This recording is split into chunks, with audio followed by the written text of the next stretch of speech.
Votre enfant va rentrer en petite section, moyenne section ou grande section de maternelle. La question que me posent souvent les familles, c'est comment est-ce que je peux aider mon enfant à progresser à l'école et comment moi, en tant que parent, je peux y participer. Alors voici quelques petites suggestions ou conseils simples. Alors tout d'abord, bien dormir, bien manger et se sentir bien dans sa tête. En tant qu'adulte, ça nous arrive souvent d'aller au travail, on ne se sent pas bien parce qu'on n'a pas bien dormi, on est préoccupé par quelque chose, on a oublié de manger. Et bien pour les enfants, c'est pareil. Un enfant qui arrive en retard le matin à l'école, il va être stressé et il va mettre du temps à se concentrer sur ce que lui demande de faire la maîtresse. Donc ça peut paraître idiot, mais en fait c'est vraiment le nerf de la guerre pour apprendre. Et également, soyez vigilants au temps d'écran qui doivent être limités et accompagnés. Enfin, n'hésitez pas à laisser des temps de pause à vos enfants. L'ennui n'est pas un mal, ça aide à développer sa créativité et son imagination.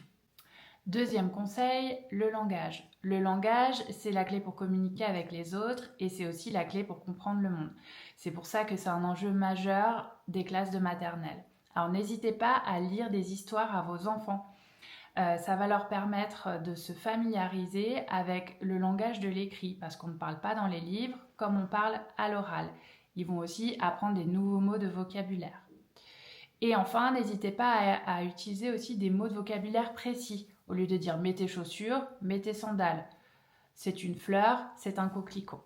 Et puis pour les familles qui ne seraient peut-être pas très à l'aise avec la langue française, vous pouvez tout à fait utiliser ce qu'on appelle des imagiers. Ça va vous permettre de passer un temps privilégié avec votre enfant et puis également de lui permettre d'apprendre des nouveaux mots de vocabulaire. Et n'oubliez pas que toute activité du quotidien est un prétexte pour apprendre des nouveaux mots et pour développer son langage. Troisième conseil, la motricité. Pour bien écrire plus tard, il faut des petits doigts musclés et toniques et habiles. C'est pour ça que je vous conseille à la maison de proposer des activités qui permettent de renforcer la tonicité, comme par exemple la pâte à modeler, le sable magique ou alors enfiler des perles sur un fil. Ça va permettre à votre enfant d'être plus à l'aise pour la précision du geste et ça va l'aider ensuite dans toutes les activités d'écriture. Dernier point, l'autonomie. Si vous permettez à votre enfant de faire certaines choses par lui-même, alors vous allez l'aider à développer certaines régions de son cerveau sur des compétences qui sont clés dans tous les apprentissages.